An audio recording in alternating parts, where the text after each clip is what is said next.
Pak Lutfi berkaitan dengan publish jurnal. Alhamdulillah saya lihat sudah bagus. Nanti Bapak Ibu setelah perkuliahan berkaitan dengan pemikiran dan peradaban Islam ini, memang kami mengharapkan, bukan hanya kami tapi kita semua mengharapkan untuk outputnya itu publish jurnal. Tidak usah muluk-muluk cinta aja, ini masih tampak ya, agar nanti Bapak Ibu bisa umur atau kuliah dari sekarang. Dan jurnal cinta itu insya Allah tidak susah ya, tidak susah. Nanti silakan misalnya kelompok yang hari ini atau kelompok yang sebelumnya mau publish jurnal, silakan bikin ini ya, bikin grup ada saya di situ. Terus target judulnya apa? Itu nanti kita mulai step dari awal. Stepnya dari awal, dari mulai titiknya, kemudian cara registernya, cara submitnya, kemudian terjemahannya. Kalau misalkan mau terjemah sendiri boleh, itu bebas-bebas saja. Kalau pakai aplikasi sebutnya ada ya, Grammarly, cuman itu berbayar lagi. Tapi untuk cinta itu sepertinya nggak sampai ke sana sih, kecuali kalau Scopus ada aplikasi khusus untuk itu. Jadi diseriuskan. Nah tadi itu saya baca berkaitan dengan pemikiran Rashid Ridho. Nah jurnal sekarang itu ketika hanya berkaitan dengan historis saja, itu kemungkinan akan ditolak. Jadi nanti dikaitkan dengan pendidikan Islam pada saat ini, atau karena ini jurusan FPI dikaitkan dengan kelembagaan besar.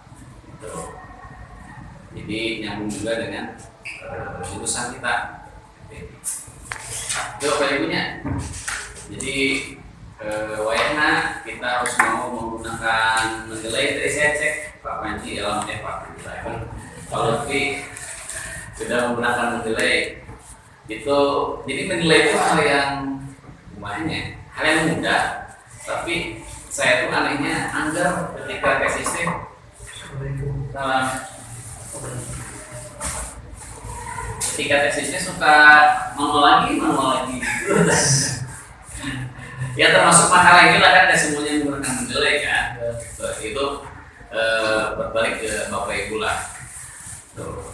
Nah kalau yang belum, Pak Lutfi kemarin ini sendiri, install sendiri atau meminta bantuan orang? Dari Pak? Enggak, maksudnya ini nilainya Dibagi sama direktur sama pembimbing waktu itu.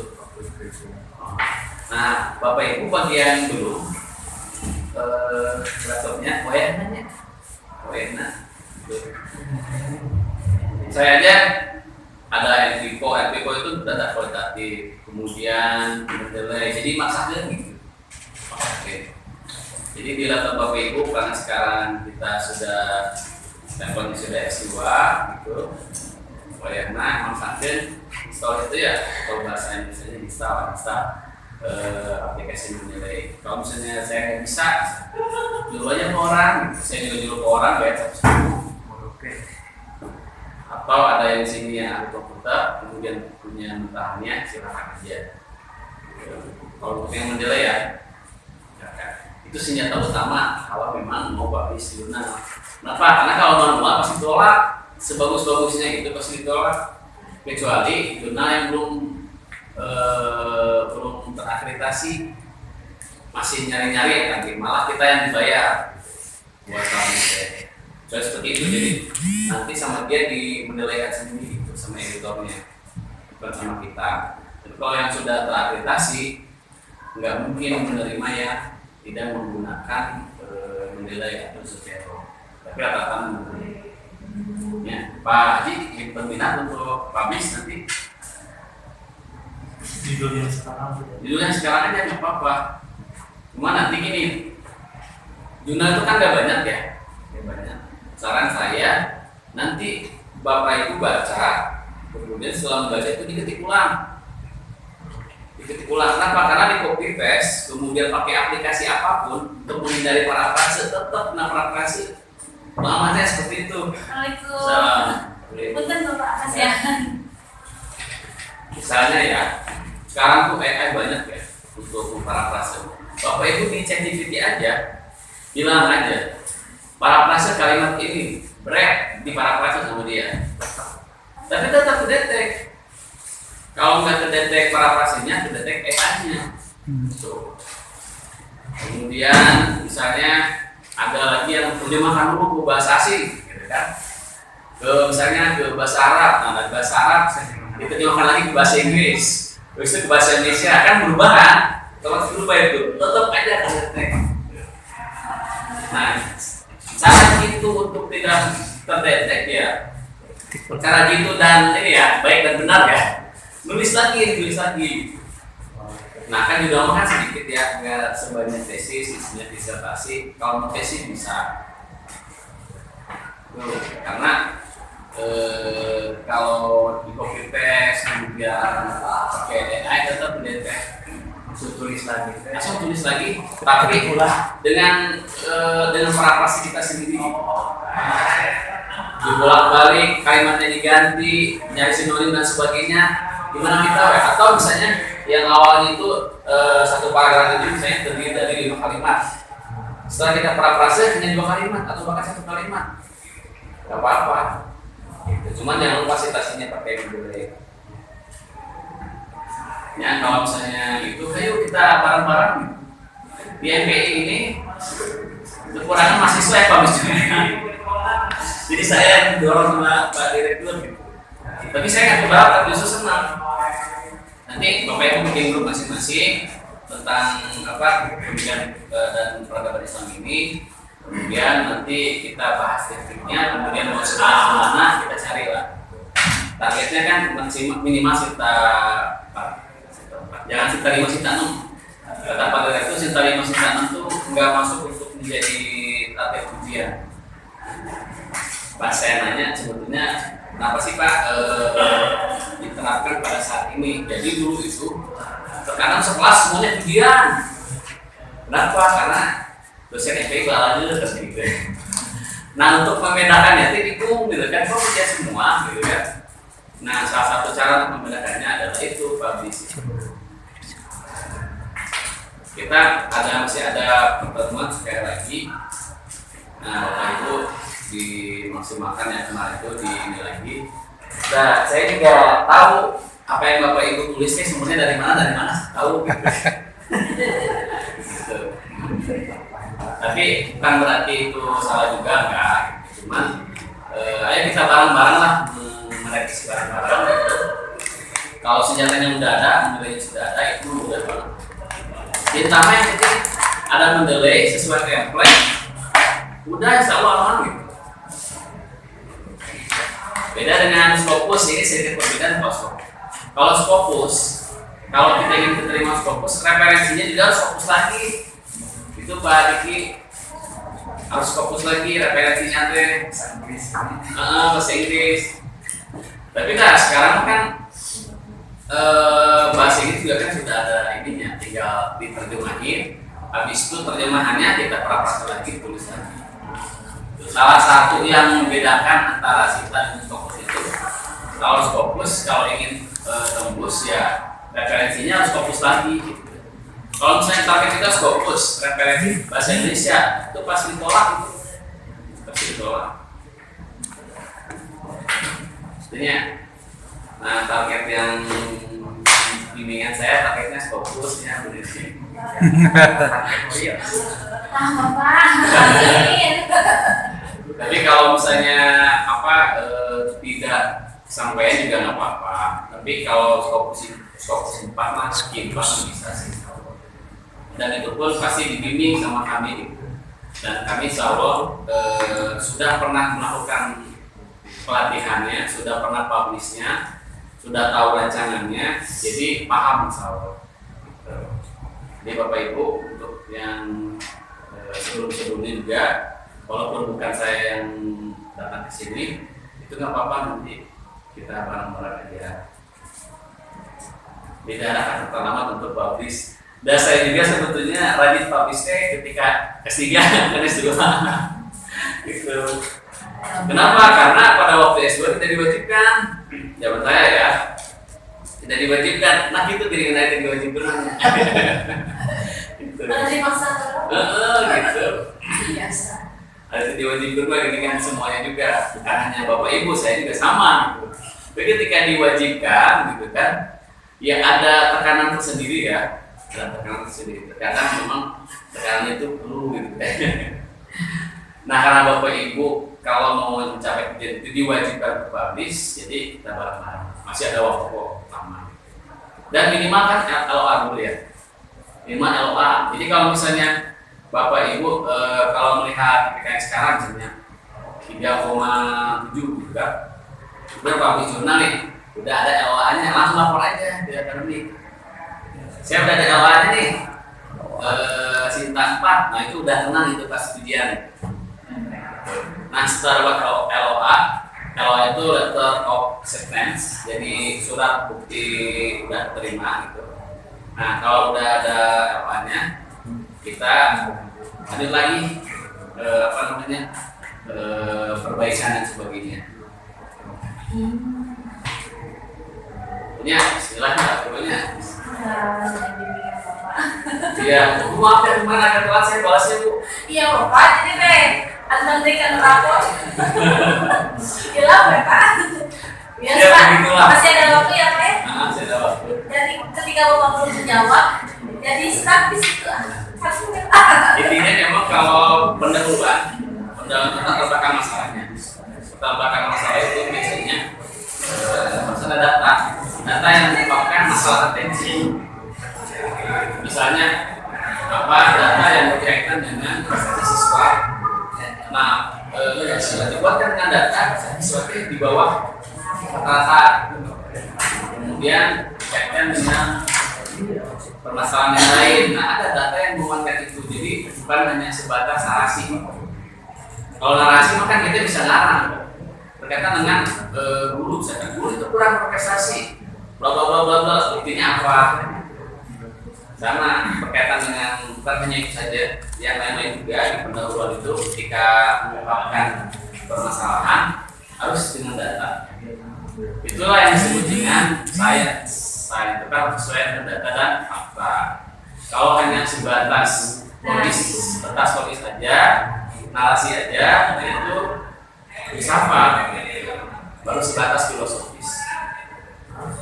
Ini Pak, kepala sekolah dan guru hari ini kan sedang disibukkan dengan aktivitas akhir. Ketika dihubungi minta waktu khusus pada sekali kalau nanti selesai gitu. Jadi gitu Bapak aja sekali. Mudah-mudahan Pak setelah beres semester ini kembali lagi komunikasi. Oh iya. Ke sekolah yang Atau menggunakan data yang sama. ada Pak. Kalau ada sebelumnya ada. Boleh Pak. Boleh nggak apa-apa. Data yang sebelumnya dia. Nah, memang kan ada penelitian itu ada kasus gimana. Tapi kan beda tema. Oh beda tema. Enggak maksudnya data sebelumnya berkaitan dengan tema yang sekarang. Kalau misalnya ada Satu variabel ya. yang sama. Ya kan? Paling biasa. Berarti kan jadi permasalahan itu harus berkaitan dengan dimensi yang ada. Kalau kualitatif ya. Kalau misalnya kualitatif berkaitan dengan variabel yang ada juga ada. Artinya apa itu sekarang ada 3 ya? 3. Ada 3 pemakalan berkaitan dengan pemikiran udah masuk modern ya karena ada 800 di sini. Berkaitan dengan pemikiran Muhammad Abu, kemudian Ismail dengan Ahmad Ali apa? Ahmad kan ya, Ahmad kan berarti yang sebelumnya ya karena memang 4 yang bagi 3 bisa satu lagi ya sudah.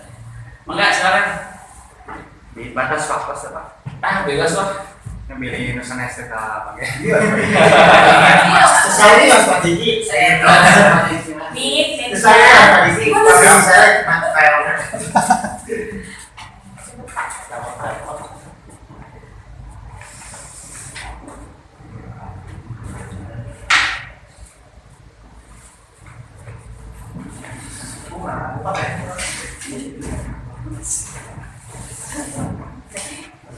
Tadi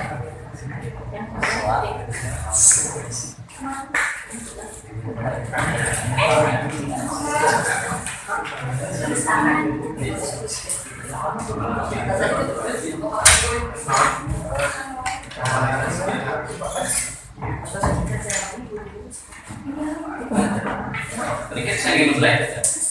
Atas, oh iya, kami Ini sih juga. Saya buat paling tidak. Hah? Ada buat saya. Udah mau nambah dulu ya.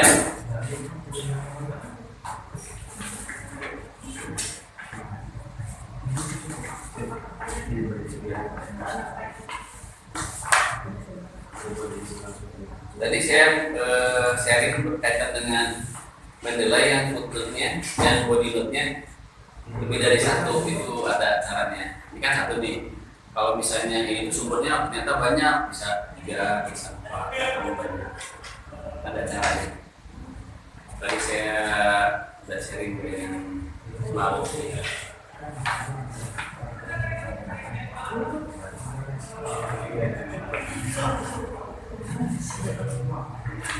Yang berkaitan dengan Muhammad Abdul, saya udah publish juga ada di Sintang ya. Kalau Bapak Ibu pengen di bahasa Inggriskan semuanya, boleh ke Musipa bahasa Inggris publish.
Yang amankan sama siapa?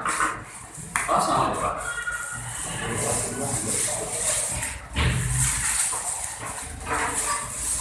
Mantap besaran. Kayaknya ini yang mulai satu lah.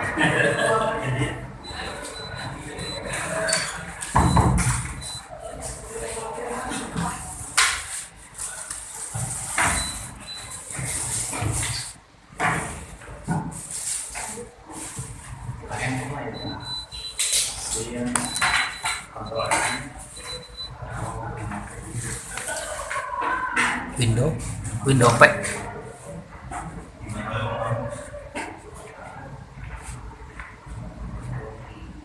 cabut deui colokeun deui Pak.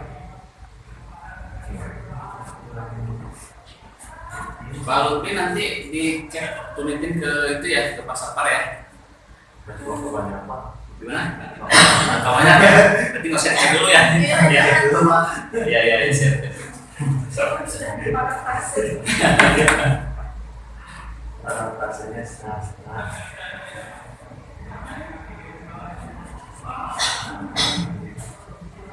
Namanya itu tahu.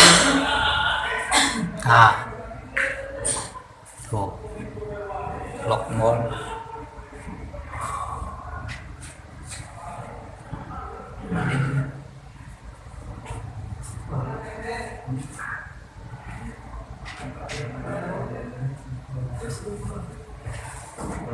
Assalamualaikum warahmatullahi wabarakatuh. Bismillah, alhamdulillah, sholli wa sallim ala rasulillah wa ala alihi wa sahbihi wa man tabi'ah ila yaumil qiyamah. La haula wa la quwwata illa billah. Allahumma ighfir lana futuhal ilmi, Allahumma nawwir qulubana bi nuri hidayatika kama nawwarta qalbi bi karamika abadan abada bi rahmatika ya arhamar rahimin. Amma ba'du, yang kami hormati Bapak dosen, Bapak dan sebagai pengampu pemikiran dari peradaban Islam dan yang kami banggakan dan rindukan Ibu Bapak. Mudah-mudahan kita semua berada dalam kesehatan, bimbingan dan lindungan Allah Subhanahu wa taala. Pertama, bersyukur pada Allah Subhanahu wa taala yang mana alhamdulillah dalam kesempatan ini kami tim kita semua bisa melaksanakan kegiatan aktivitas mencari ilmu atau thalabul ilmi. Mudah-mudahan bersegala rangkaian yang ada di dalamnya terkait dengan menuntut ilmu, kita pulang membawa ilmu yang bermanfaat dan pemahaman yang mantap. Izinkan saya Imam kami untuk dalam kesempatan ini mempresentasikan terkait dengan materi corak pemikiran Muhammad Abdul, bagian dari mata kuliah pemikiran dan peradaban Islam. Yang dalam kesempatan ini saya sendiri ada tim, ada 3 orang, 2 orang sama Ibu Bapak, yang merupakan para pakar yang akan memberikan ilmu kepada kita atau penyampaian terkait dengan Muhammad Abdul. Untuk menghemat waktu, marilah kita buka presentasi ini dengan bacaan basmalah bersama-sama. Bismillahirrahmanirrahim. Untuk presentasi kali ini tentang pemikir modern, mujadid atau reformis, yang tentunya dalam kesempatan ini adalah Muhammad Abdul, Syekh Muhammad Abdul. Insya Allah ada 4 bahasan yang akan kami sampaikan. Yang pertama terkait dengan biografinya, latar belakang beliau. Yang kedua tentang pemikiran dan pembaharuannya. Yang ketiga materi tentang pembebasan taklid dan purifikasi ajaran Islam. Dan yang terakhir adalah pembaharuan dalam pendidikan Islam, yang mana tentunya beliau bisa sangat terkenal, populer dan masyhur di kalangan ini bukan karena fisiknya mungkin ya, karena tidak ada riwayat kalau itu ganteng atau gimana, tapi yang menjadi beliau masyhur sampai saat ini adalah karya beliau berupa pemikiran ya, pembaharuan untuk dunia Islam. Nah, patut untuk kita tahu ladani semua bagaimana latar belakang beliau, kemudian pemikirannya, kemudian keutamaan beliau atau pengaruh beliau di dunia Islam, khususnya jika dikaitkan dengan konteks kekinian. Oke, tidak lama-lama, yang pertama tentang biografi dan pemikiran serta pembaruannya, yang insya Allah akan dipaparkan oleh Ibu Rona, kepadanya kami persilakan. Terima kasih untuk punya kesempatan. Yang pertama mengenai Muhammad Abdi ini tidak terlepas dari biografi dan latar belakangnya. Ini nantinya akan mempengaruhi pemikirannya. Pertama dari biografi dulu, Muhammad Abdi ini lahir di sebuah desa di Mesir, sekitar tahun 1849. Di mana ayahnya ini bernama Abdul Hasan Khairullah yang berasal dari Turki, kemudian ibunya ini dari Arab yang kemudian menetap di Mesir. Kemudian Muhammad Abdi ini dibesarkan oleh orang tuanya yang meskipun tidak memiliki pendidikan formal, tetapi mendidik Muhammad Abdi untuk berkepribadian soleh dan taat. Mereka juga mampu membimbing Muhammad Abdi sehingga ia tumbuh menjadi pemuda yang cerdas dan dewasa. Kemudian setelah menjabat sebagai mufti, beliau akhirnya meninggal pada tanggal 11 Juli 1940. Selanjutnya latar belakang pendidikannya ini dimulai dari usia 13 tahun, di mana beliau belajar di Masjid Ahmadi di Tantan. Di mana masjid ini disebut sebagai masjid terbaik setelah Universitas Al-Azhar dalam hal belajar Al-Quran dan menghafal. Ya, kemudian yang kedua berguru kepada pamannya yaitu Syekh Darwisi Khadar, di mana beliau adalah seorang sufi dari tarekat Sazili yang mengajarkan tentang etika, moralitas dan praktik kezuhudan.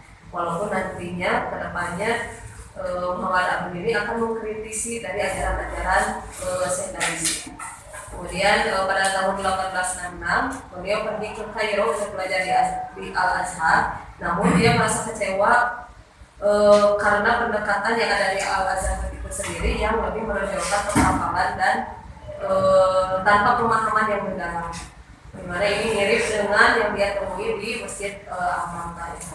Kemudian atas saran dari Syekh Darwisi, beliau kemudian belajar filsafat, logika dan matematika dari Syekh Hasan Al-Asawi. Jadi setelah belajar tasawuf, kemudian beliau belajar filsafat. Kemudian pada tahun 1899 beliau pergi ke Mesir dan bertemu dengan Jamaluddin Al-Afghani, di mana Jamaluddin Al-Afghani ini yang kemudian sangat berpengaruh Muhammad Abdi dalam pemikirannya, terutama dalam bidang filsafat. Pada tahun 1877 beliau menyelesaikan pendidikannya di Al-Azhar dan diberi gelar Al-Ali. Dia mulai mengajar di Al-Azhar, kemudian di Darul Ulum dan juga di rumahnya sendiri. Dia mengajar berbagai buku, termasuk buku akhlak karya Ibnu Miskawai, Mukadimah dari Ibnu Khaldun dan lain-lain. Kemudian pada tahun berikutnya 1879 Al-Afghani dan Muhammad Abdi ini diusir dari Mesir karena sikap politik mereka yang dianggap terlalu keras. Beliau juga terlibat dalam revolusi Urabi Fasya yang menyebabkan dia diasingkan ke luar negeri dan pindah ke Paris untuk mendirikan Al-Ummah Al-Muslim. Kemudian pada tahun 1888 dia diizinkan kembali ke Mesir, tetapi tidak diizinkan untuk mengajar karena tadi konflik di dalam bidang politik. Kemudian pada tahun 1895 dia menjadi anggota Dewan Administratif Al-Azhar, di mana sebelumnya pergantian dia diangkat sebagai mufti Mesir. Kemudian terkait pemikiran dan ide pembaharuan Muhammad Abdi itu sendiri dalam konteks reformasi teologi dan hukum, Muhammad Abdi dapat dianggap sebagai seorang pembaharu pada masanya, di mana pemikirannya ini muncul sebagai respon terhadap kondisi sosial yang memerlukan reformasi. Karena itu dia diklasifikasikan sebagai seorang modernis, yaitu seseorang yang responsif terhadap perkembangan zaman dan secara cepat diakui oleh masyarakat sekitar. Walaupun sempat diusir dan lain-lain dari negaranya, tetapi secara pemikiran beliau diakui. Itu mungkin untuk gambaran pemikiran dan ide pembaharuannya, di mana lebih detailnya akan dijelaskan oleh Siti Fatimah. Terima kasih Bu Ana yang telah menyampaikan materinya terkait dengan latar belakang biografi beliau dan pemikiran. Kita lanjutkan masih di pemikiran dan ide pembaharuan Abdu yang dalam kesempatan ini akan disampaikan oleh Ibu Siti Fatimah. Kepadanya dipersilakan. Baik, terima kasih Pak Diki. Selanjutnya akan dibahas yaitu bentuk dari corak-corak pemikiran Muhammad Abduh. Yang pertama adanya pembebasan pemikiran dari belenggu taklid. Poin pertama yaitu menolak konsep taklid dan mendorong agar pintu ijtihad tetap terbuka. Yang dimana ilmu pengetahuan tidak bertentangan dengan agama. Al-Quran tidak hanya konsisten dengan ilmu pengetahuan, tetapi juga mendorong umat Islam untuk mengembangkannya. Jadi mendorong untuk lebih kritis dan lebih paham terhadap kemajuan. Kemudian realitas bahwa umat Islam sedang mengalami stagnasi intelektual dan menghasilkan sikap anti terhadap sains modern yang harus dihilangkan. Karena yang tadinya berpikiran taklid sehingga kalau ya tidak berpikir untuk kemajuan zaman, ya udah stuck aja di sana aja. Sehingga Muhammad Abduh itu berpikiran bahwa tidak harus stagnasi, silakan berpikir sesuai dengan zamannya. Kemudian adanya ajaran-ajaran Islam yang perlu diinterpretasikan ulang dan pintu ijtihad harus dibuka sebesar-besarnya. Yang dimana tidak semua orang diizinkan untuk melakukan ijtihad, melainkan hanya mereka yang memenuhi syarat-syarat yang diperlukan. Kemudian ijtihad kembali kepada Al-Quran dan Sunnah. Taklid kepada ulama-ulama tidak perlu dipertahankan, bahkan harus dilawan karena taklid tersebut dianggap sebagai faktor yang menyebabkan umat Islam stagnan dan tidak dapat berkembang. Kemudian adanya keyakinannya akan kekuatan akal, yaitu Al-Quran tidak hanya berbicara pada hati manusia, tapi juga berbicara kepada akalnya. Maka manusia memiliki kebebasan dalam kemauan dan tindakannya. Yang poin kedua yaitu dari para pemikiran Muhammad Abduh, yaitu purifikasi ajaran Islam. Bapak Ibu berusia makannya. Di mana membersihkan ajaran Islam dengan kembali kepada Al-Quran dan hadis Nabi sebagai respon terhadap banyaknya praktik bid'ah dan khurafat. Jadi memang dibuka peluang untuk berpendapat terhadap masa kini, tapi tidak boleh keluar dari koridor Al-Quran dan Sunnah itu sendiri. Kemudian dengan pendekatannya ia harus menempatkan tauhid dalam posisi yang benar sambil menolak bentuk-bentuk pemahaman keagamaan yang mengklaim otoritas yang kuat.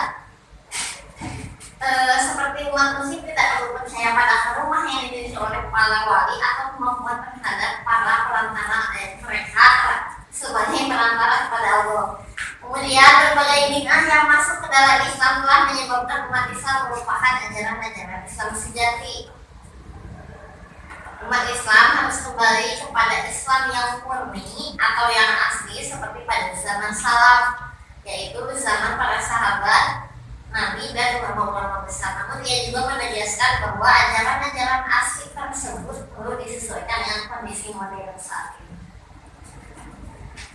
Kemudian selanjutnya yaitu pembaharuan Muhammad Abduh terhadap dalam pendidikan Islam. Muhammad Abduh juga menekankan pada reformasi atau pembaharuan pendidikan Islam dan penafsiran ulang ajaran-ajaran Islam agar sesuai dengan pemikiran modern atau relevan dengan masanya, gitu. Paling tidak dapat diterima oleh orang-orang modern. Yang pertama itu modernisasi pendidikan formal, di mana poinnya itu satu, perbaikan bahasa. Kesalahan umat Islam dalam memahami Al-Quran disebabkan oleh kurangnya penguasaan mereka terhadap bahasa. Dalam tafsir Al-Manar, dia menjelaskan bahwa untuk memahami Al-Quran yang benar, interpretasi harus dipertimbangkan berbagai aspek bahasa seperti gaya bahasa, makna, sehingga adanya ulumul Quran, adanya ilmu alat, ilmu nahwu itu untuk perbaikan bahasa sehingga tidak terlalu banyak penyelewengan itu dari penafsiran sebuah ajaran. Kemudian prihatin dengan kemunculannya bahasa Arab, kelemahan ini mengakibatkan umat Islam tidak mampu mewarisi karya-karya cendekiawan muslim klasik dalam berbagai bidang ilmu pengetahuan modern dan filsafat. Muhammad Abduh juga menyarankan langkah untuk memperbaiki situasi ini melalui sistem pendidikan dan pengajaran yang baik. Kemudian yang ketiga adanya penghapusan konsep dualisme dalam pendidikan, merumuskan tujuan pendidikan sebagai mendidik akal dan jiwa serta menyampaikan mereka pada batas kemungkinan mencapai kebahagiaan hidup dunia dan akhirat. Tujuan pendidikan yang dirumuskan ini mencakup aspek kognitif, afektif yang harus dicapai secara seimbang tanpa menekankan salah satunya.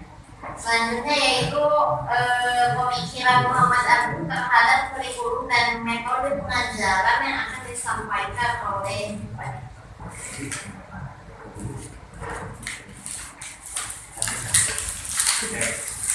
Terima kasih kepada Ibu Fatimah yang telah menyampaikan terkait dengan bagian dari pemikiran Muhammad Abu. Saya akan melanjutkan membacakan terkait dengan pemikiran Muhammad Abu modernisasi pendidikan Islam. Yang tadi yang pertama yang disampaikan oleh Ibu Fatimah modernisasi pendidikan formal.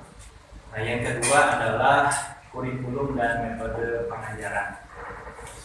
Dalam bidang kurikulum Muhammad Abduh, beliau mengusulkan agar ilmu pengetahuan umum itu ditambahkan ke dalam kurikulum ya, di Al-Azhar dulu. Menurutnya, ilmu pengetahuan modern ini tidak bertentangan dengan Islam karena ilmu pengetahuan tersebut didasarkan pada hukum-hukum alam atau sunatullah dan takdir. Itu yang terkait dengan kurikulum dan metode pengajaran. Yang ketiga, metode pengajaran. Di sini di PPT tidak disebutkan. Yang ketiga, metode pengajaran. Menurut Muhammad Abduh, secara tajam beliau mengkritik penggunaan metode hafalan tanpa disertai dengan pemahaman yang mendalam. Jadi metode pengajaran yang dilakukan di zaman beliau itu yang paling dominan adalah hafalan tanpa mengetahui apa maksud dari hafalan. Beliau mengkritik harus diubah. Jadi menurut beliau kenapa begitu? Dia menganggap bahwa pendekatan ini menutup kemampuan penalaran dan daya kritis murid kalau hanya menghafalkan saja. Kemudian yang keempat, pendidikan untuk wanita. Pendidikan untuk wanita menurut beliau harus diberikan secara setara bersama dengan pendidikan laki-laki. Pandangan ini didasarkan pada ayat-ayat Al-Quran seperti dalam surah Al-Baqarah ayat 228 dan Al-Ahzab ayat 35. Ayat ini memandang bahwa menyamakan laki-laki dan wanita dalam memperoleh ampunan dan pahala dari Allah atas perbuatan yang sama baik dalam urusan dunia maupun keagamaan. Jadi dari ayat ini pendidikan untuk wanita perspektif Muhammad Abduh bisa dijadikan konsepsionalnya bagi tiga kawan-kawan. Jadi pendidikan Islam bagi wanita perspektif Muhammad Abduh. Nanti jadi seperti itu. Ini kan awalnya global ya. Nanti kita bikin sepertinya nanti bakal menarik. Dan saya baca kayaknya belum ada secara khusus ya. Baru yang sebatas ini aja poin-poin aja. Kalau mau nanti itu bisa. Kesetaraan sosial. Pendidikan Islam perspektif Muhammad Abduh aja. Bagaimana nanti perspektif dia itu seperti apa? Itu bisa dijadikan jurnal. Jadi jurnal itu kalau misalnya terlalu umum itu agak sulit masuk. Tapi kalau misalnya dispesifikasikan itu kan khusus kemana gitu kan ada hal yang uniknya, itu biasanya menjadi menjadi besar untuk diterima. Kalau misalnya si dalam tema besar itu agak yang itu. Ya kalau misalkan mau nanti kan, gitu ya. Kayaknya menarik gitu ya. Jadi beliau harus setara perolehan pendidikan perempuan dengan laki-laki berdasar kepada ayat Al-Quran surah Al-Ahzab tadi ayat 35 dan Al-Baqarah 28 bahwa perempuan dan laki-laki itu dari Allah sama-sama menerima ampunan yang sama atau sisaan yang sama. Nah, dikaitkan dalam hal pendidikan juga harus seperti itu. Jadi beliau menyetarakan antara pendidikan laki-laki dan perempuan. Kemudian yang terakhir pendidikan non formal ya. Dalam konteks ini beliau, pemerintah harus campur tangan terutama dalam mempersiapkan dai atau juru dakwah. Peserta yang cocok menurutnya adalah mereka yang terdidik dengan latar belakang pendidikan setara aliyah. Tugas mereka termasuk pertama mengkomunikasikan kewajiban dan pentingnya belajar, memberi pelajaran tentang hal-hal yang belum mereka ketahui, dan menanamkan cinta akan negara, tanah air, dan pemimpin dalam jiwa mereka. Kemudian menekankan pentingnya pendidikan intelektual dengan mempelajari ilmu-ilmu barat serta melalui pengamatan terhadap fenomena alam atau terkenalnya sunatullah. Baginya banyak ayat Al-Quran yang dapat menjadi objek pemikiran sebagaimana fenomena alam yang dapat digunakan sebagai latihan untuk akal. Itu dia pemikiran-pemikiran Muhammad Abduh yang berkaitan dengan pembaharuan dalam pendidikan Islam. Jadi ada berapa poin, kalau disimpulkan ada 5 poin. Yang pertama, modernisasi pendidikan formal. Yang kedua, bidang kurikulum. Yang ketiga, metode pengajaran. Yang keempat, pendidikan untuk wanita. Dan yang terakhir, pendidikan non formal.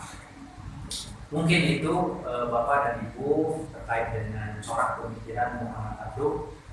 Saya kira singkat, tapi insya Allah poin-poinnya bisa tertangkap oleh kita.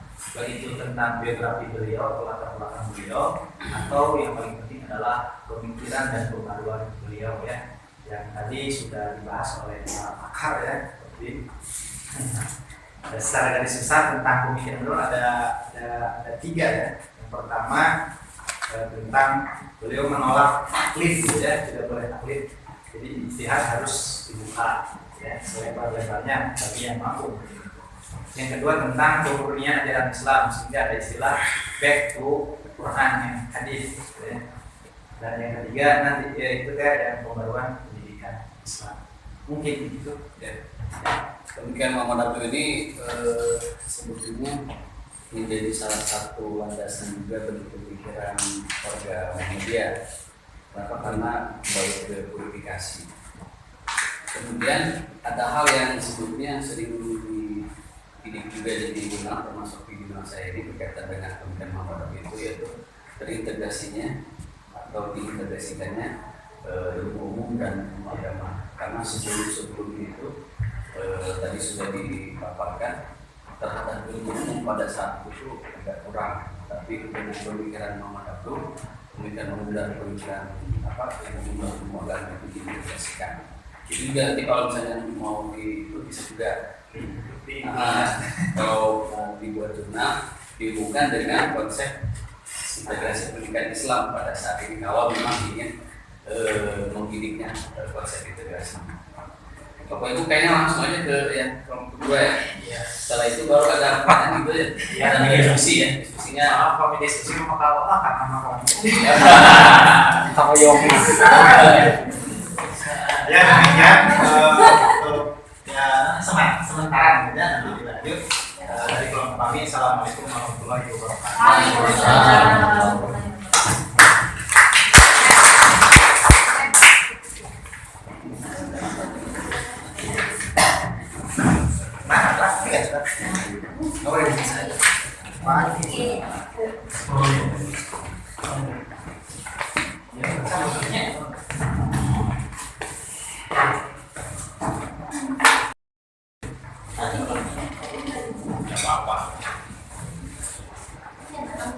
saya mau minta tidak itu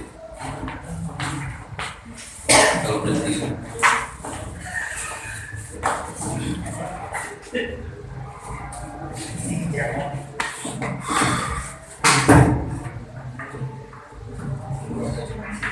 UI Kartini ini sekarang lagi populer. Iya. Ada identity, Ada AI, ada lagu Sunda.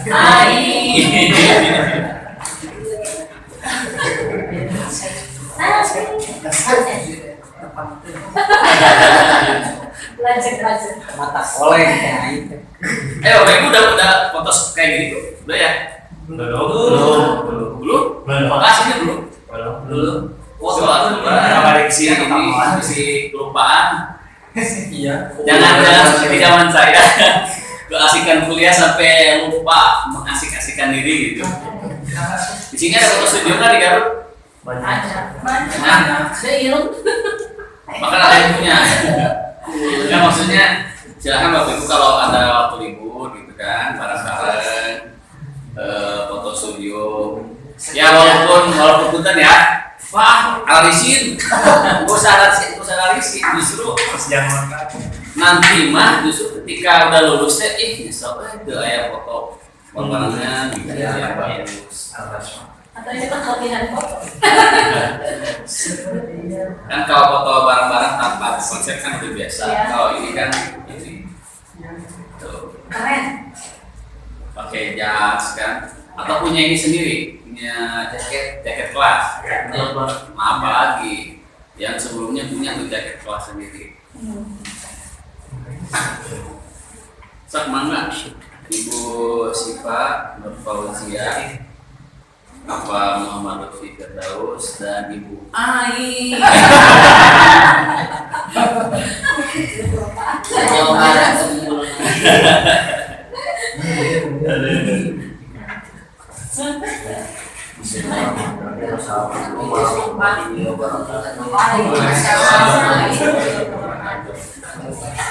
Alhamdulillah, alhamdulillah,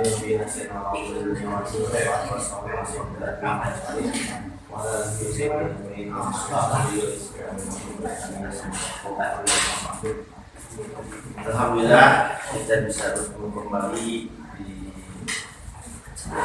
kelas ini. Semoga berkati oleh Allah Subhanahu wa Ta'ala. Di sini kami meneruskan penyampaian yang telah Romo 1 sampaikan.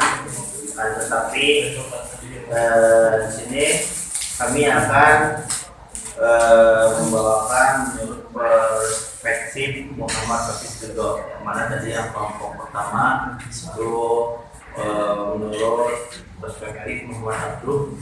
Untuk kelompok kami yaitu Muhammad Hafiz Ridho, yang mana sama kami akan menjelaskan yang pertama biografinya, kemudian pemikiran-pemikiran Muhammad Hafiz Ridho. Langsung saja untuk yang pertama yaitu biografi Hafiz Ridho akan dijelaskan oleh teman saya Yasufa.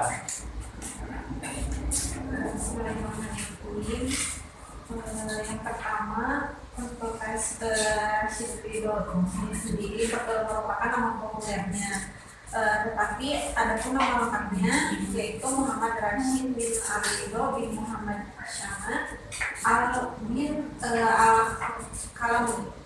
Rashid Ridho ini ada di Kalamun, yaitu di desa yang jauh dari kota Tripoli, Lebanon, di Suriah.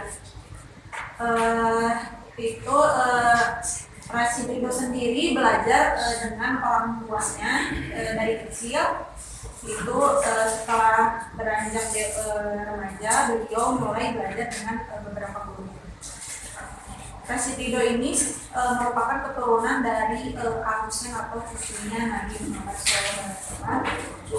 Rashid Ridho juga diberi titel atau di awal namanya itu dengan Al-Sayyid. Beliau juga dididik di sekolah tradisional Kalamun untuk belajar menulis, berhitung, dan membaca Al-Quran. Pada tahun 1982 juga beliau melanjutkan pendidikannya di Madrasah Al-Wataniyah Al-Islamiyah, yang juga dikenal sebagai sekolah nasional yang didirikan di Tripoli oleh Syekh Hussein Al-Bisri. Syekh Hussein ini merupakan guru dari Rashid Ridho itu sendiri. Beliau juga tidak hanya belajar bahasa Arab, tetapi juga belajar bahasa Turki dan Prancis, serta ilmu agama dan modern. Karena masalah politik dan pemerintahan kerajaan Utsmani, sekolah tradisional yang tadi itu, sekolah tradisional Al-Kalamun itu tidak bertahan lama. Jadi beliau itu pindah ke sekolah nasional Islam yang didirikan oleh Syekh Hussein tadi. Syekh Hussein juga tidak hanya menjadi gurunya, tetapi menjadi pembimbingnya selama ia melakukan pembaruan terhadap pemikiran dalam Kremlin.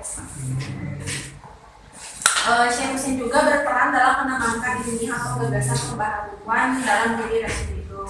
Ya, salah satu pendapat gurunya itu sangat berpengaruh kepada gagasan pembaharuan Rasyid Ridho, yaitu memadukan pendidikan agama dan pendidikan umum dengan pendekatan Eropa, yaitu merupakan satu-satunya cara umat Islam dapat maju.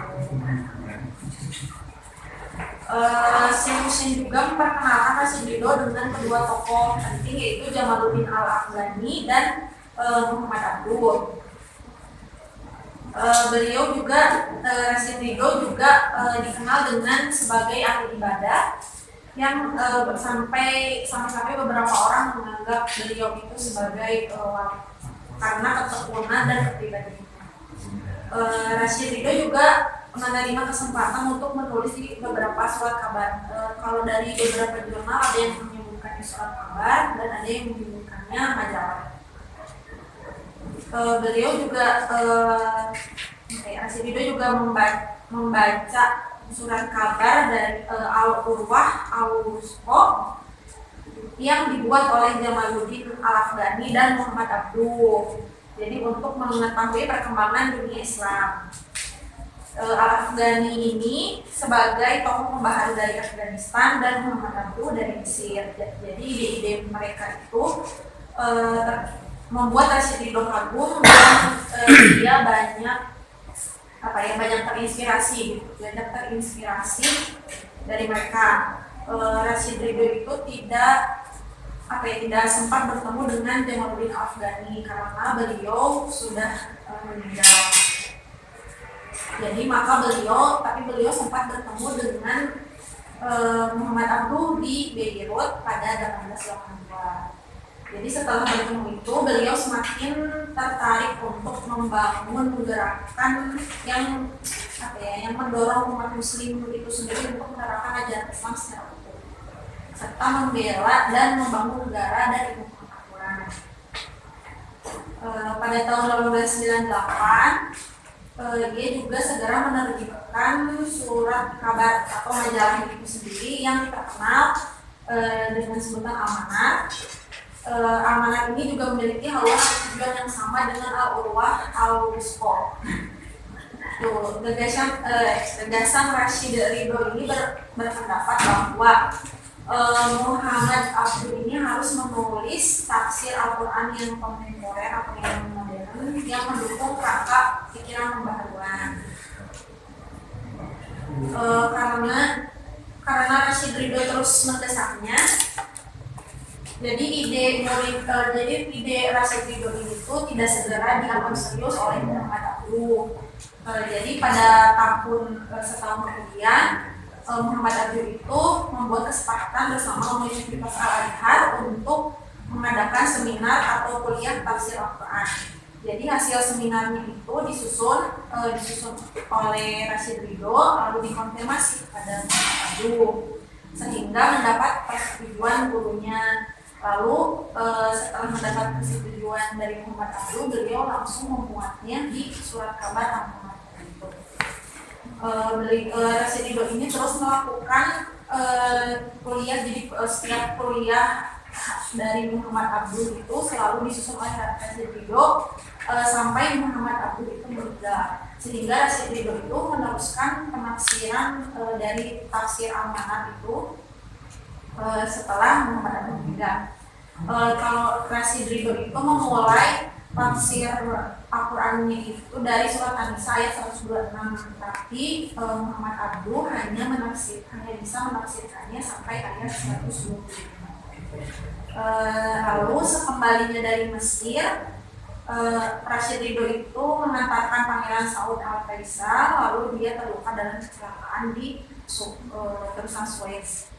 Walaupun dia mengalami gegar otak, tapi beliau terus membaca Al-Quran sampai Allah menjemputnya, sehingga meninggal pada tanggal 22 Agustus 1935. Lalu dia wafat dengan wajah yang sangat cerah dan sempurna.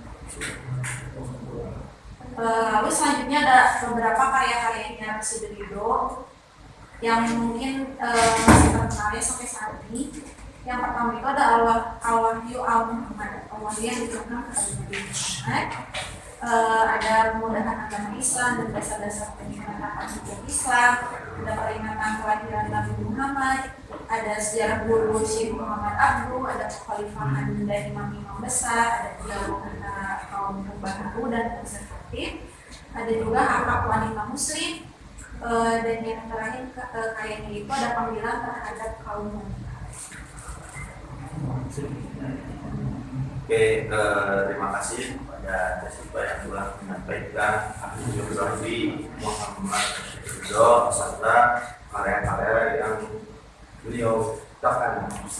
Untuk selanjutnya yaitu masuk kepada pemikiran modern Ridho, yang mana di sini ada beberapa poin. Pertama sosial politik, kemudian keagamaan, kemudian pendidikan. Nah, untuk sosial politik dan keagamaan akan disampaikan oleh Bu Ani.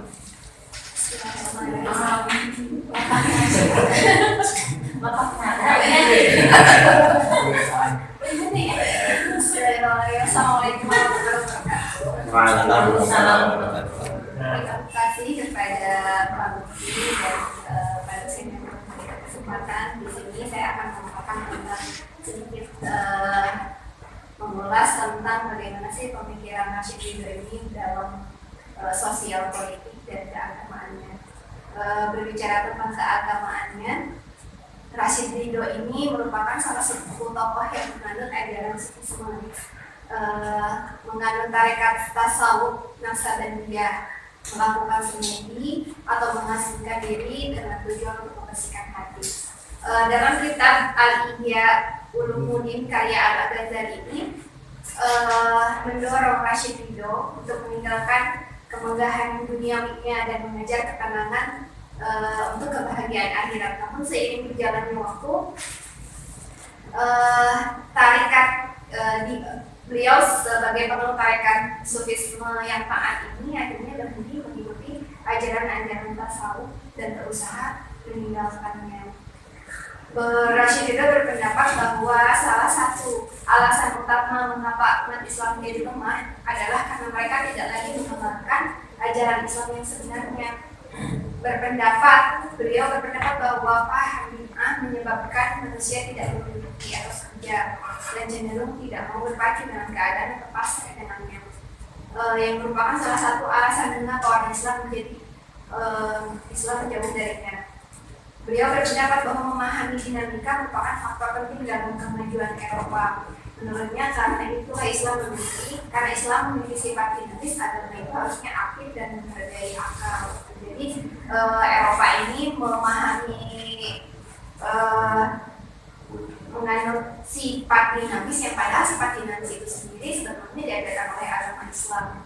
Mungkin itu salah satu ajaran yang kenapa Rashid Ridho meninggalkan ajaran tasawuf.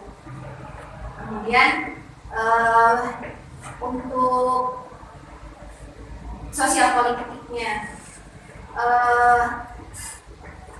setelah beliau itu kan salah satu anggota di Partai Persatuan di Kairo ya, beliau sering sekali berinteraksi dengan orang-orang Barat, yang mana karena seringnya terjadi berinteraksi dengan politik Barat, maka pemikiran politik Islam terus berkembang. Beliau tuh mencoba merekonstruksi dan mengkaji ulang sistem politik serta memperbaiki konstitusi pemerintahan. Beliau percaya sistem kekhalifahan dapat menjaga hukum kesejahteraan masyarakat. Kemudian banyak pemikir modern abad ini sudah mengenal ide politik Muhammad Rashid. Salah satu konsep politiknya adalah khilafah. Beliau juga mengarang kitabnya pun tentang khilafah.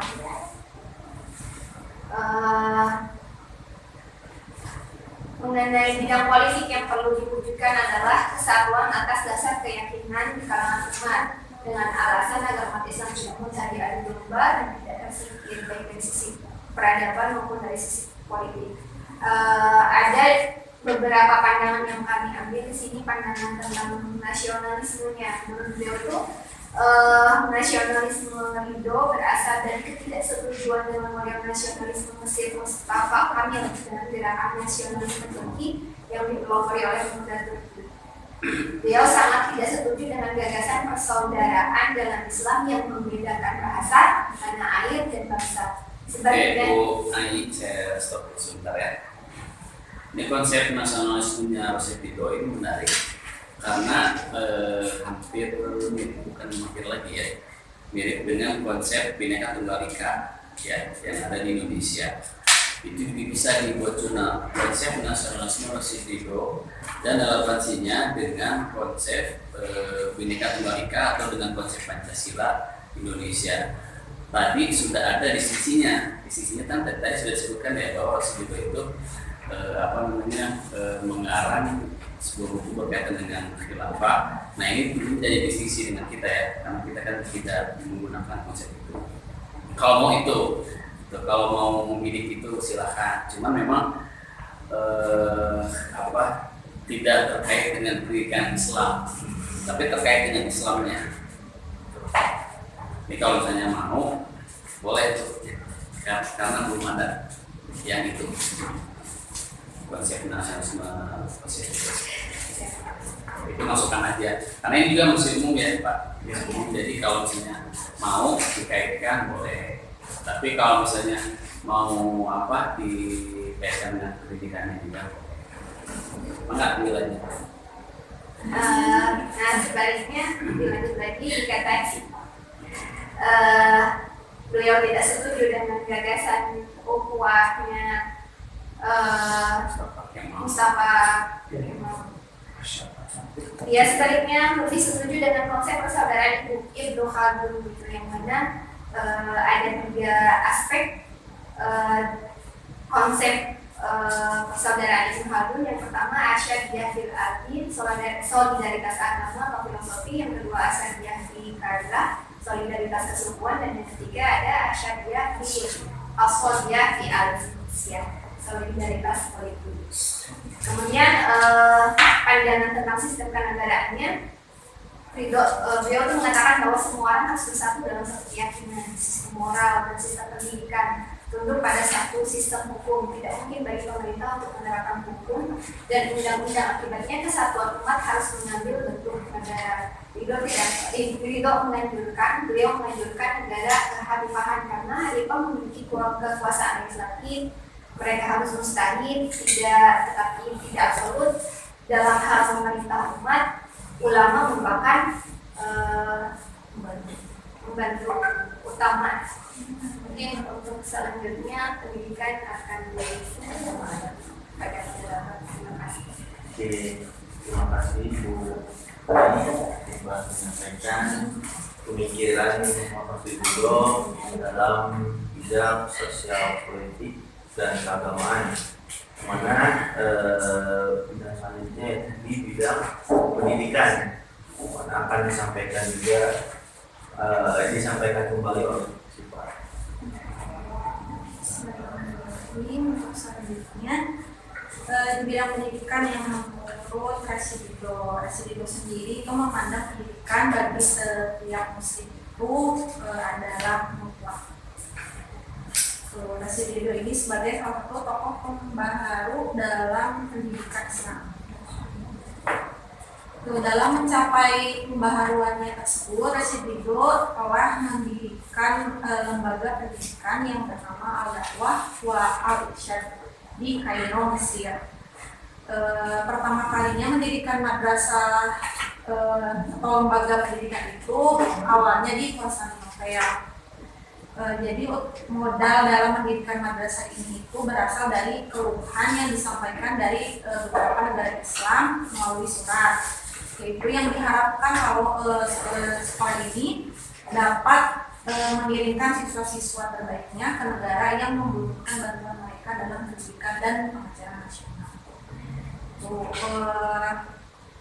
Untuk konsep pendidikan Islamnya itu menurut Rashid Ridho dibagi menjadi beberapa bagian.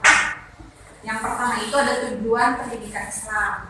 Jadi menurut Rashid, tujuan pendidikan Islam ini untuk memahami ajaran Islam yang sebenarnya.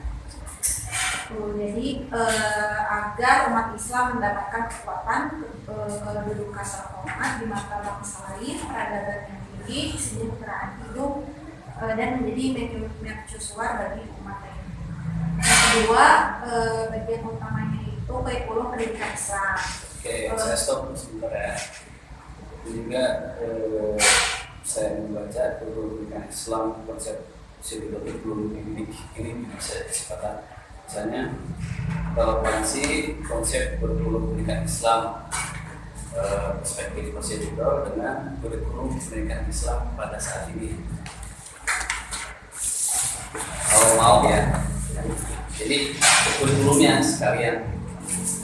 Kalau yang tadi kan konsep ini buahnya, kalau ini konsep kurikulum. Banyak sebenarnya ada konsep kurikulum pendidikan Islamnya, kalau ini pembaruan pendidikan Islamnya. Enggak ada untuk kurikulum pendidikan Islam sendiri menurut Ridho itu harus yang kurikulum yang terbuka bagi kajian-kajian filsafat, sains sosial. Jadi kurikulum itu harus mencakup aspek keagamaan, kemampuan dunia untuk memahami ajaran Islam yang sebenarnya. Yang selanjutnya itu ada metode pendidikan Islam. Jadi menurutnya pendidikan Islam itu tidak hanya sekedar perlengkapan fisik seperti buku atau struktur eksternal. Selanjutnya ada evaluasi pendidikan Islam yang menurutnya itu evaluasi pendidikan Islam itu harus dilakukan dengan memperhatikan tujuan pendidikan Islam yang sebenarnya. Yang selanjutnya ada pembaruan pendidikan Islam. Beliau berpandangan pendidikan Islam ini harus diperbarui dengan mengintegrasikan ilmu pengetahuan dan teknologi barat. Itu dengan bertujuan agar meningkatkan kualitas pendidikan dan memahami ajaran Islam itu sendiri. Dan untuk pendidikan wanitanya mungkin perlu disampaikan di sini. Menurut Rashid Ridho, beliau juga mengakui adanya hak kaum perempuan untuk mendapatkan pendidikan sehingga dalam perkembangan selanjutnya sangat diperhatikan oleh Rashid Ridho sendiri. Jadi beliau itu untuk kaum perempuan memberikan pendidikan yang sama dengan laki-laki. Jadi perbedaan itu hanya terlihat dari kehamilan dan menyusui sendiri. Tapi beliau tidak setuju dengan adanya penggabungan kelas perempuan dan laki-laki untuk belajar pendidikan. Jadi menurut beliau itu tidak setuju karena peserta didik laki-laki dan peserta didik perempuan itu bercampur di satu kelas itu sampai mereka harus sampai usia yang balik. Jadi beliau juga tidak setuju jika anak kecil dicampurkan belajarnya dengan yang dewasa. Tapi kecuali jika yang dewasa itu bila anak remaja yang telah balik tidak akan merusak moral anak kecil. Untuk pendidikannya mungkin sudah cukup sampai di situ. Terima kasih kepada Desita yang telah menjelaskan pemikiran Rashid Ridho di bidang pendidikan. Mohon apabila materi yang kami buat tersampaikan semua. Ini ada beberapa kesimpulan mana tadi biografi Muhammad Rashid Ridho yang lahir di Tripoli, Lebanon. Kemudian beliau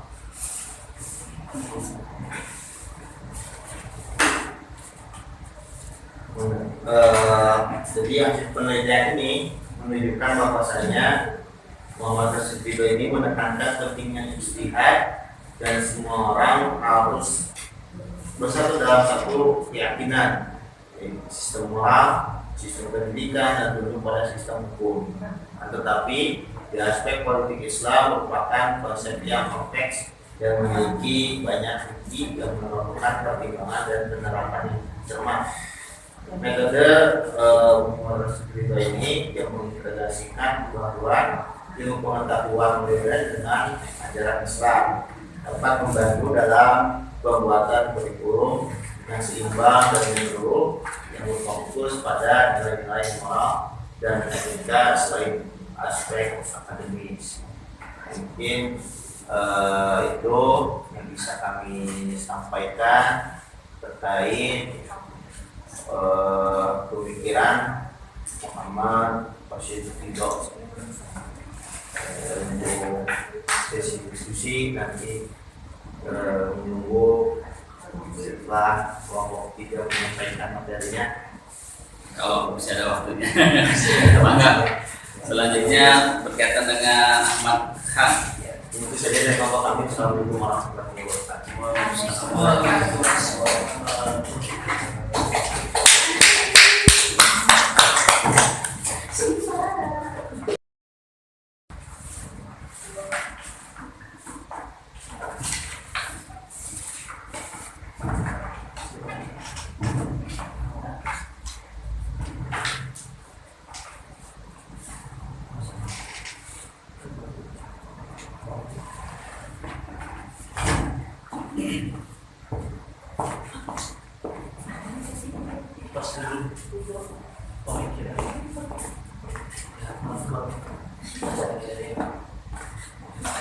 Bismillahirrahmanirrahim. Assalamualaikum warahmatullahi wabarakatuh.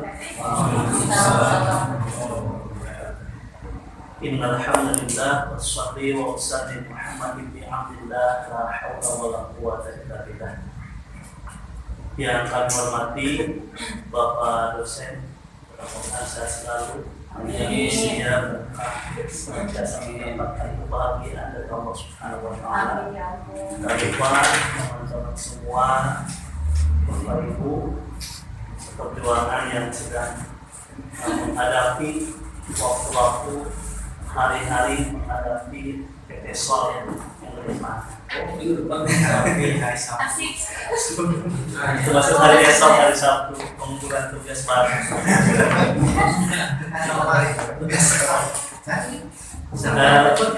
Ada kurang lebih 20 menit lagi kalau kita melihat waktu efektif pembelajaran di matkul pemikiran terhadap Islam. Kita manfaatkan seefisiensi mungkin, terutama terkait dengan cara pemikiran, kontribusi pemikiran Said Ahmad Khan. Sebagaimana tadi di awal kita sudah mempelajari, dibahas oleh kelompok Maliki terkait pemikiran Muhammad Abduh. Kemudian yang barusan Muhammad Ridho ya, oleh Pak Lutfi dan teman-teman yang lainnya.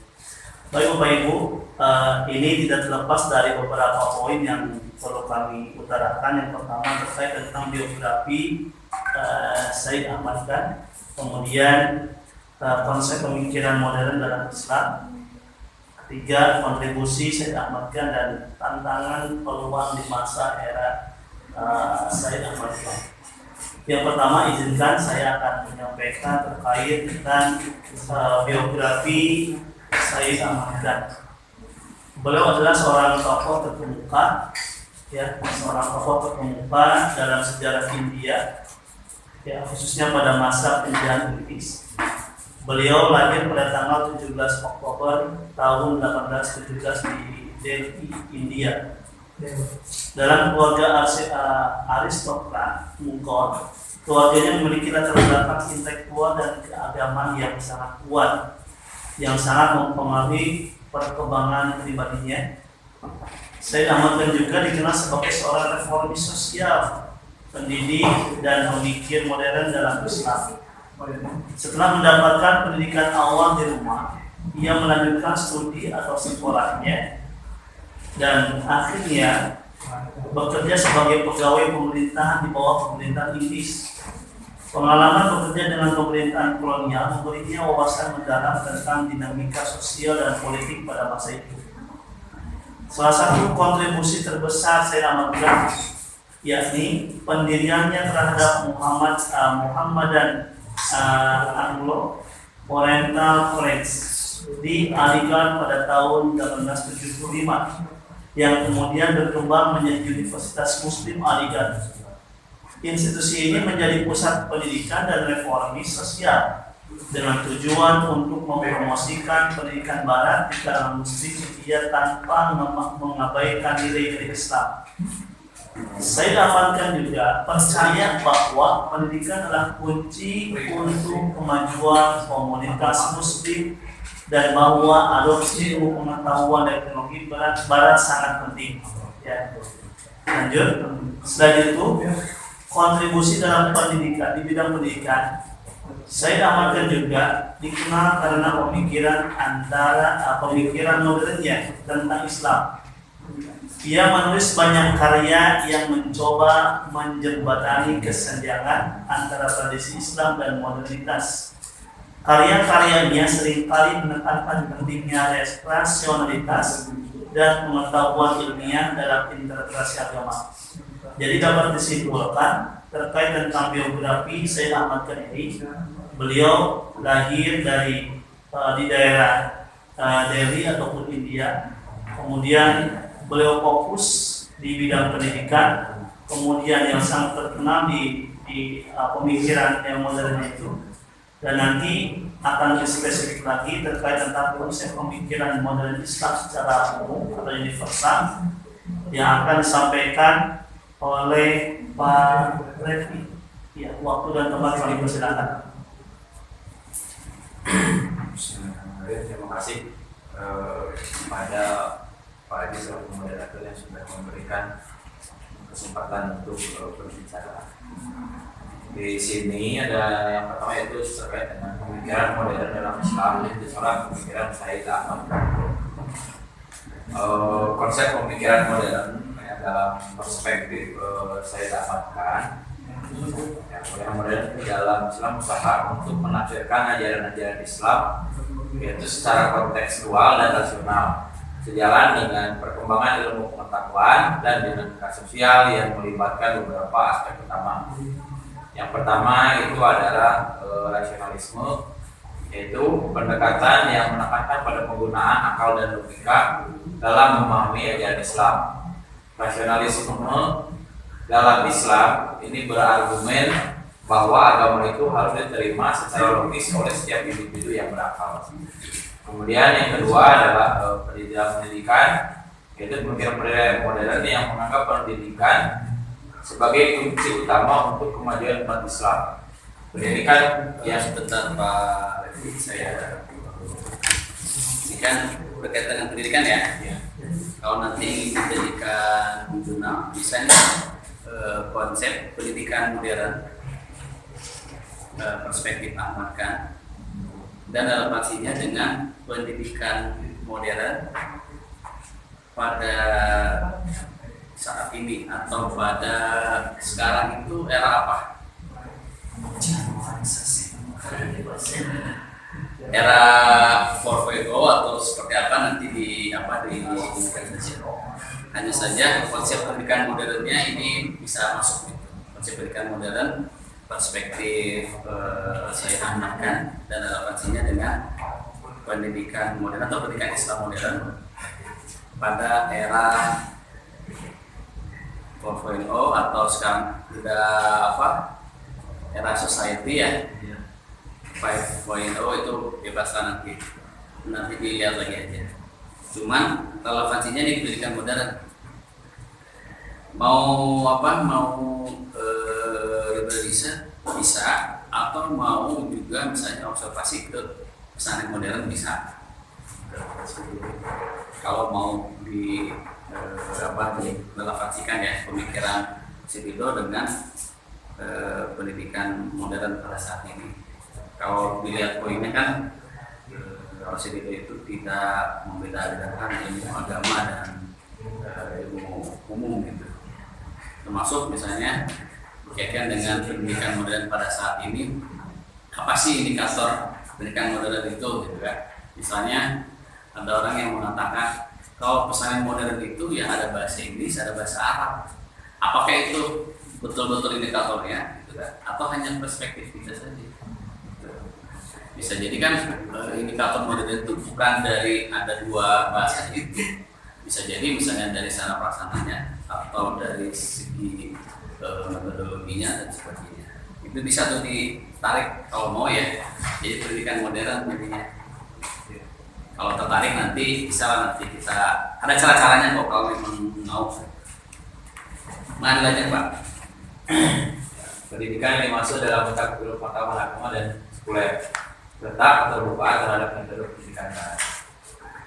Kemudian yang ketiga adalah terkait dengan kesetaraan gender. Isu kesetaraan gender menjadi salah satu fokus utama pemikiran modern dalam Islam. Nah, Islam dipandang sebagai agama yang menghormati hak-hak perempuan dan mendorong partisipasi aktif perempuan dalam berbagai aspek kehidupan. Kemudian yang keempat adalah dialog antar agama, dialog dan kerjasama antar agama dianggap penting untuk membangun pemahaman dan toleransi. Pemikiran modern mendorong umat Islam untuk terlibat dalam dialog antar agama guna menciptakan harmoni sosial. Hak asasi manusia, pemikiran modern mendukung prinsip hak asasi manusia, keadaan sosial dan penghormatan terhadap martabat individu. Islam dipandang sebagai agama yang mendukung kesejahteraan dan keadilan bagi semua manusia.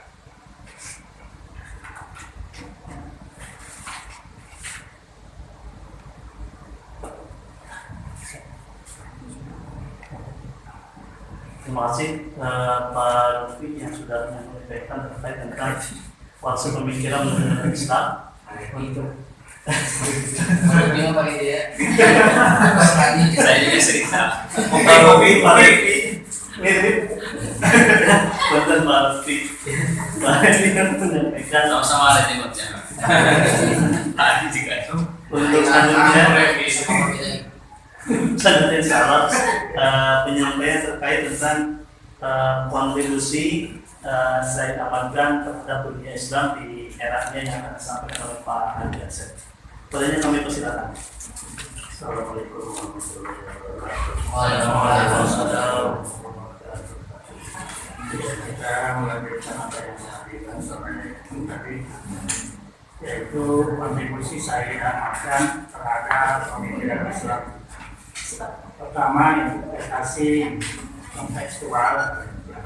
Said Ahmad Khan menekankan pentingnya memahami Al-Quran dan hadis dalam konteks historis dan sosial.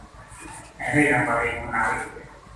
Jadi betul bahwa kontribusi dari Said Ahmad Khan ini menekankan dari dua sisi itu ya. Jadi memahami Al-Quran secara historis dan sosial. Kemudian kedua, hubungan dengan Barat. Said Ahmad Khan percaya bahwa umat Muslim dapat belajar banyak dari peradaban Barat, terutama dalam bidang ilmu pengetahuan dan teknologi.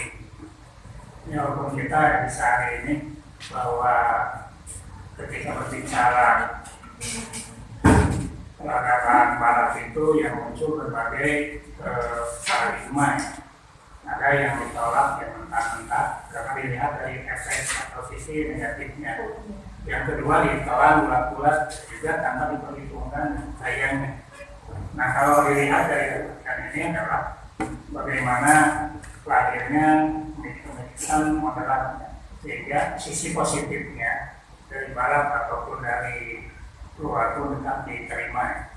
Itu yang paling menarik, sehingga akan lahir pemikir-pemikir yang moderat. Kemudian pemikiran politik dan ekonomi. Said Ahmad Khan juga memberikan kontribusi dalam bidang politik dan ekonomi dengan menekankan pentingnya partisipasi aktif umat Muslim dalam kehidupan politik dan ekonomi. Karena ini merupakan ya bisa disebut jantungnya ya kalau berbicara politik dengan ekonomi. Sehingga ini dua kata kuncinya yang diangkat dari kontribusi pemikiran politik dan ekonomi. Kemudian advokasi hak minoritas. Said Ahmad Khan adalah pendukung hak minoritas.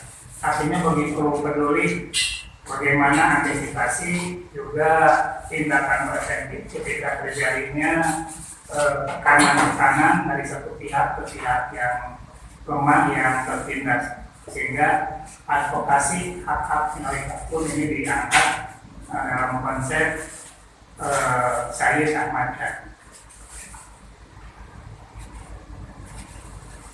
Nah, kemudian kita lepas ya, ada tantangan dan peluang. Ada tantangan dan peluang. Pemikiran modern dalam Islam dihadapkan pada berbagai tantangan, termasuk resistensi dari sakit yang khawatir akan kehilangan nilai-nilai tradisional. Namun pemikiran juga menawarkan peluang besar untuk menciptakan masyarakat yang lebih inklusif, adil, dan maju. Nah, ini diantara kontribusi ya, pemikiran Sayyid Ahmad Khan, sehingga itu memperhatikan dari berbagai aspek ya. Dari tadi mulai pemahaman Al-Quran dan Sunnah secara historis dan sosial, kemudian juga diangkat kaitan kolaborasi ya. Juga diangkat juga yang kaitan tadi politik dan ekonomi. Yang mungkin itu yang dapat disampaikan. Kembali ke Assalamualaikum warahmatullahi wabarakatuh. Terima kasih Pak Haji Asep dan Pak Revi yang sudah menyampaikan terkait tentang tadi konsep pemikiran modernisasi Islam, kemudian kontribusi pemikiran Sayyid Ahmad Khan yang Bapak Ibu semua bahwa kalau kita tarik benang merah dari ketiga pemikir tadi, ya baik itu Muhammad Abdul, Muhammad Rashid Ridho, dan Sayyid Ahmad Khan, beliau itu sebagai pembaharu, sebagai tajwid, ya kemudian beliau juga tadi sangat menarik ya, ada purifikasi Islam, kemudian pemikiran yang inklusif, artinya bahwa nilai-nilai Islam itu ketika rasio kemudian dapat diterima oleh akal, nah itu sebagai pembimbing wahyu yang kita yakini dalam mengamalkan nilai-nilai keislaman itu sendiri. Ya, mudah-mudahan kontribusi beliau itu ketiga pemikir ini bisa menjadi motivasi untuk kita untuk menjalankan nilai-nilai keislaman di era sekarang ini. Terima kasih. Untuk selanjutnya mungkin ada pertanyaan ataupun pernyataan yang bisa menjadikan tambahan materi yang sudah disampaikan. Ada waktu kurang lebih udah.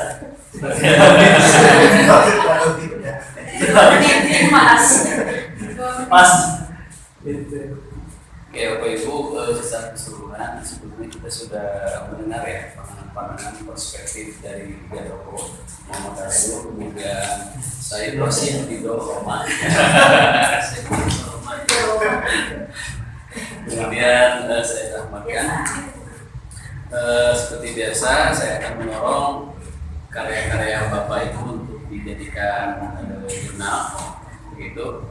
Nanti dibuatkan grup saja. Kemudian grupnya misalnya namanya berdasarkan masukan-masukan yang tadi. Tapi ini bukan pemaksaan ya, misalnya Bapak Ibu jangan sampai jadi terbebani gitu. Harus publish, kalau misalnya tidak publish di yang ini nggak apa-apa, saya santai aja ya. Gitu. Jadi kalau misalnya mau dan berniat silahkan gitu. Kalau misalnya tidak nggak apa-apa. Dan tidak ada ngaruhnya dengan nilai. Insya Allah saya akan memberikan nilai yang baik semua. Insya Allah. Jadi ini hanya untuk yaitu di BK itu di grade-nya aja apakah ujian atau tidak, untuk membantu itu saja. Tidak ada tidak ada efek ke nilai. Kalau nilai insya Allah saya ingin memberikan nilai terbaik sih. Jadi apa? Ya setelah saja. Setelah UAS nanti kita misalnya dibuatkan grup WA, terus bimbingannya misalkan via Zoom boleh kita ya. Jadi saya kasih trik-triknya, terus langkah-langkahnya seperti apa. pokoknya sampai baptis lah. Masya Allah. Tapi tidak ada pemaksaan. Kedah dipaksa Pak. Apa? Kedah dipaksa seponis wujud. Maaf, agenda kita Zoom. Oh boleh. Mau satu kelas atau gimana? Ya, Terus Siap. Gimana? Yes, Pak. Terkait tadi dulu kan, apakah harus kelompok itu yang dipimpin atau memang bebas? Contoh, tadi kan Bapak memberikan beberapa tuh bisa dipimpin. Kita pun boleh kan gitu. Contoh kan ada ketertarikan di jurnalnya sendiri. Boleh. Misalnya ada yang tokohnya sama, boleh. Atau mau tokohnya itu yang sebelumnya atau yang sebelumnya agak susah gitu kan, yang sekarang aja boleh aja, boleh Pak, boleh banget. Cuman nanti kemungkinan ada hal yang berbeda gitu. Kayak tadi kan yang Pak siapa yang tadi itu yang saya pertama itu siapa tadi? Pak Lutfi. Oh, yang kedua ya Pak Lutfi ya. Lutfi. Yang berkaitan dengan apa? Yang pendidikan kesetaraan gender sama satu lagi apa? Berguru untuk pendidikan. Nanti misalnya Bapak Ibu ada judul baru nih gitu kan yang menarik gitu, yang eye catching gitu kan ketika dibaca boleh saja. Nanti kita diskusikan. Kemudian nanti apa saja nih yang harus dikumpulkan. Cuman dari sekarang satu alat yang harus ada delay itu. Yang lainnya mah itu mah teknis lah. Tapi kalau mendelay mah itu bukan teknis lagi. Harus ada. Intinya boleh nanti kita ini kan kita di Zoom Zoom meeting semuanya boleh. Enaknya malam Apa? Enaknya malam biar. Malam kapan kira-kira? Malam Ibu. Pada Islam ya. Boleh silakan aja. Tapi hubungin saya dulu. Saya siap-siap aja mau malam subuh gitu. Asal jangan ketika saya lagi di Bogor gitu aja. Setengah UAS. Oh, saya lagi di Bandung. Selawas ya. Boleh selawas saja. Karena kan targetnya untuk publish ini targetnya kan untuk itu ya, untuk IPK. Bukan untuk nilai UAS. Kalau nilai UAS mah insyaallah plus. Kalau ada plusnya 10 saya tulis plus 10 semua. Terima kasih Pak Asal dan rekan-rekan. Mudah-mudahan kita ketemu lagi di minggu depan. Panjang umur dan sehat selalu. Amin. Waalaikumsalam.